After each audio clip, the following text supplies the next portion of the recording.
Ilang doktor?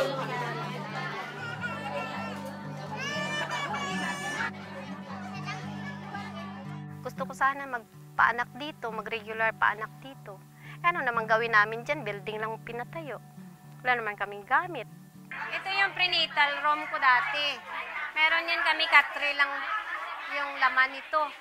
Yun lang gamit namin dito. Dito ako nagpe-prenatal ng mga buntis, family planning, dito rin. Pag bagyo, nawala na. Na ano ng Yolanda. Hindi pa naayos.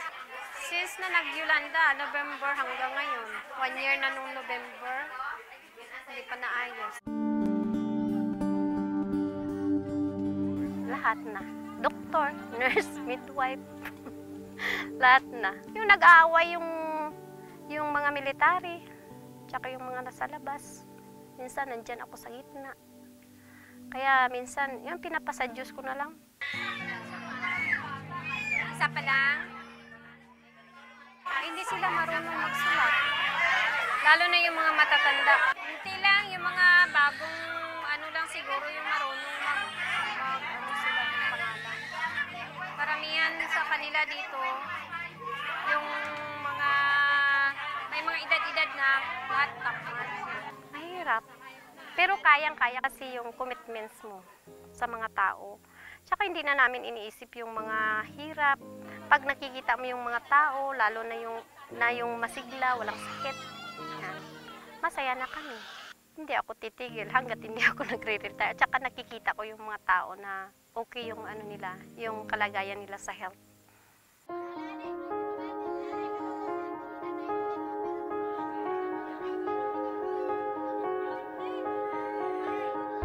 ₱11 bilyong raw ang magagastos para sa Halaur Mega Dam Project. Kung hindi siguro gagastusin para sa dam, baka nakapagpatayo na rin kami ng eskwelahan mula elementarya hanggang kolehiyo rito. O meron ding ospital.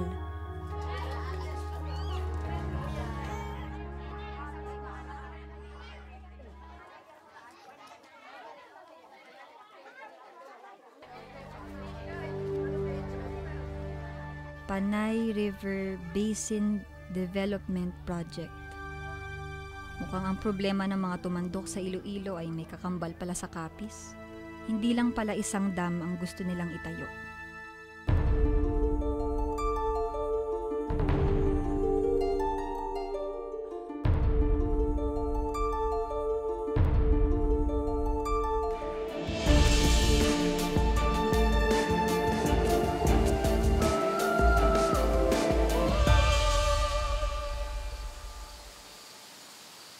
Doon sa ilalim, yung mga bahay ng mga tao, malulubugan din.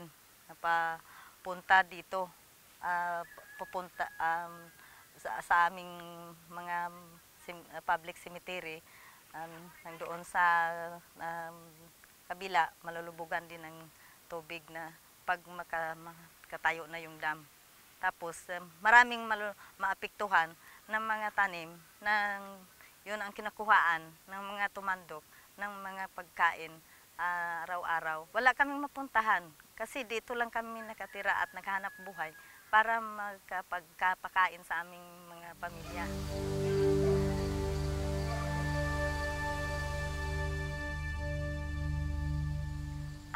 Noon pa, nawala pang Katsila, na dito na yung mga ninuno namin nakatira. At hanggang ngayon, dito din kami. Kasi itong lupain namin ay minamana namin sa aming mga ninuno. Bakit ayaw niyo lang dam? Kasi maka-epekto sa aming lupain, sa aming kabuhayan.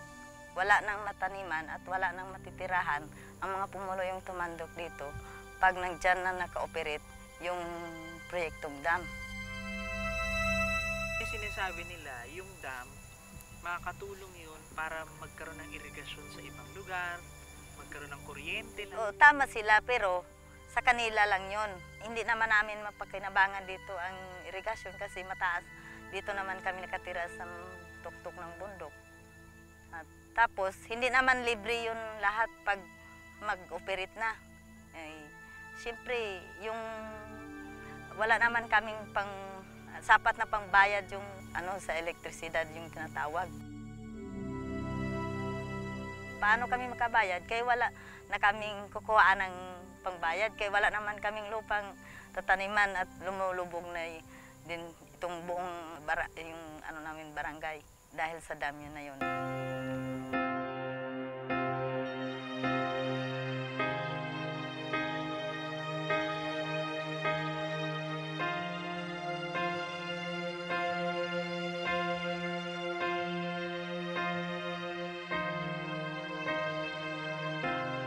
Hindi pa nalutas yung problema namin sa military service yun. Kasi wala namang balak yung gobyerno sa mga demanda namin na bigyan ng solusyon yung aming hinihingi na dapat yung lupain ng mga tumandok ay i-release or i-award na para mayroon na kaming mahawakan na mga documents para kung ano yung kanilang mga gusto ditong project pareho ng dam at NGP program, may karapatan kami sa pakiglaban. Wala pa, pero in process siya. So I think medyo may delay lang sa survey. But tapos na nasubmit na namin yung survey sa AFP. So, like I said, this year, iaakyat na namin yan sa NBank. Hopefully, there are 3 readings kasi sa NBank eh. So, sana pumasa na sa first and second reading.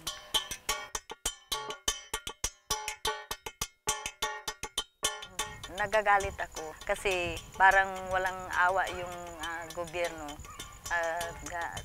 Nakita na ng gobyerno na nahirapan na yung mga tao, pero palagi pang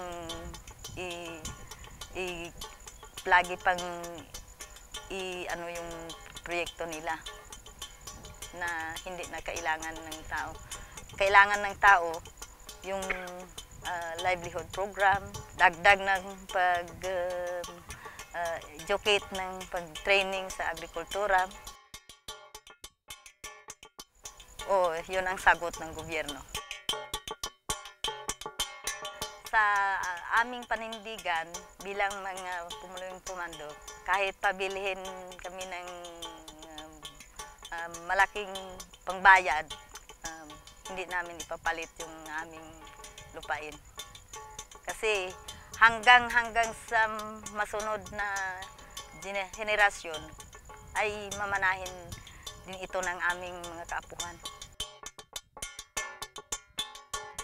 Kung wala na ako, sila na yung magpapatuloy. Alam naman nila na yung pinaglaban ko, ko sa kanila, ipagpatuloy nilang paglaban ng lupain namin. Ano nga ba ang dapat manaig? Ang sinasabing kaunlaran? O ang pagkilala sa aming karapatan? Hindi ba pwedeng sabay ang pagkilala sa karapatan at kaunlaran? O pili lang ba ang may karapatan sa kaunlaran? Wala namang masama sa pag-unlad. Basta't lahat pantay na makikinabang at walang maaapakan.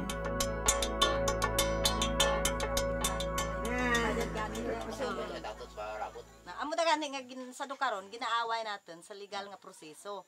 Samtang nakita natin nga amo dang kahalitan kaday ang dam nga proyektong patindugan. Isyona nanday dapat dam nga gina-fight daya nga ato tating nga patindugan. Sang pagtuon. So una dire ginampalta di nga nagiluusa kita kang nag-ugyon nga hindi magpasugot sa pagtuon sang niya tuhoy sa proyekto nga Panay Dam.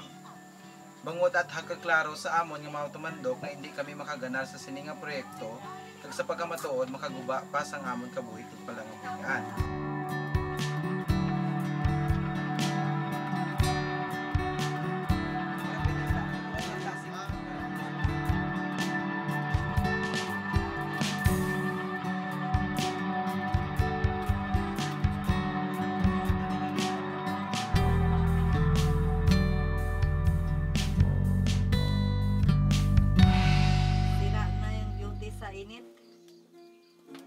Bigyan kita ng ano. Yan. Talagang sobrang hirap. Kasi yung pag-struggle namin ng aming ancestral domain, marami ng kahirapan namin yung naranasan.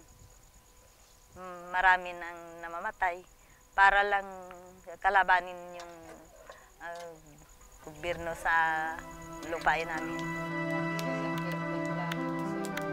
Ito na lang ang ginawa namin na panggamit sa aming sayaw.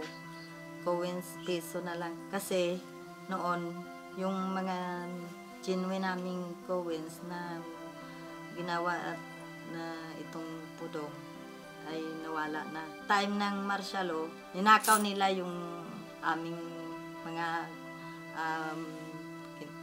ang pudong, kung isang coins ng Book ng Adlaws, ngayon kung ibibenta mo, ay higit 30,000.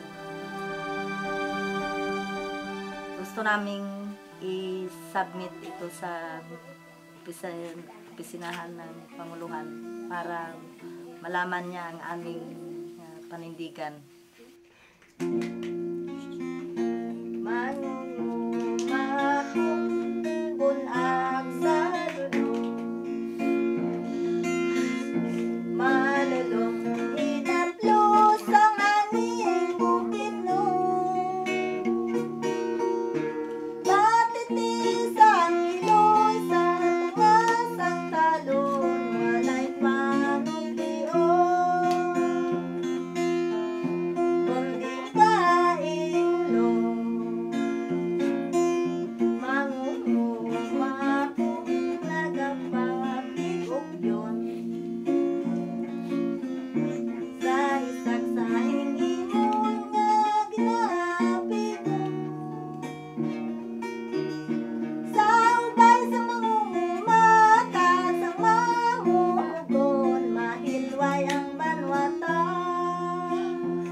Matamalan, ginawan niya kinamataran.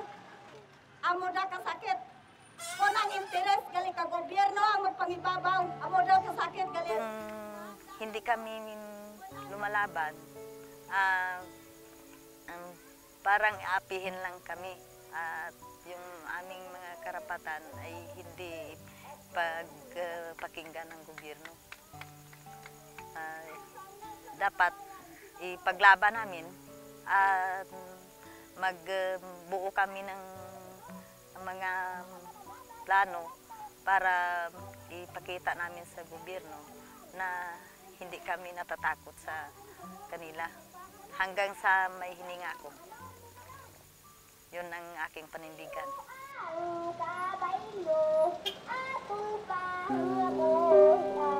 Hindi kami papayag na malunod sa dam ang aming kultura at tradisyon. Paano kung ang mga tagapatag naman ang nasa aming katayuan?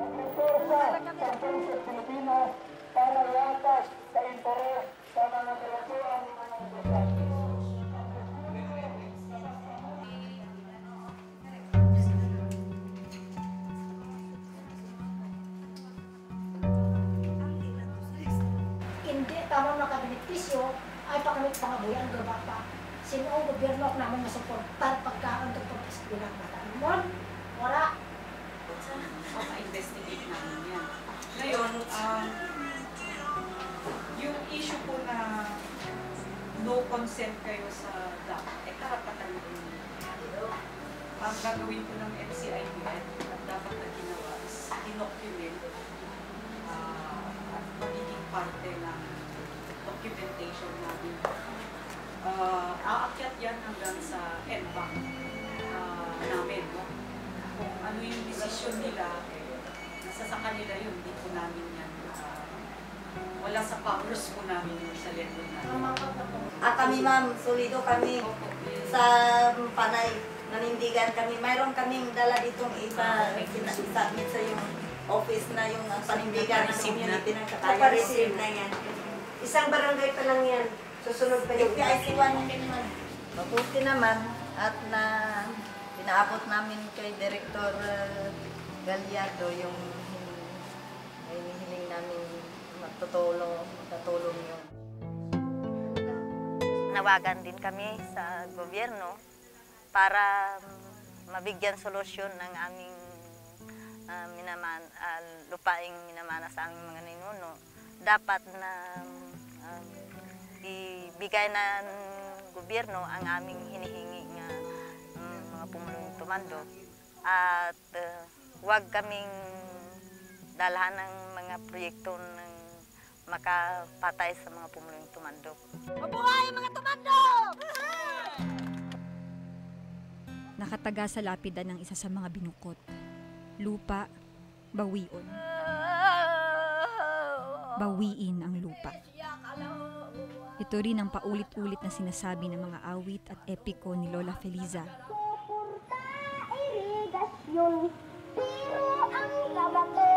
Kailan kaya ito matatapos? Hindi ko rin alam. Pero ang alam ko, kailangan naming ituloy ang laban. Hanggat lumalaban ng payapa, may pag-asa.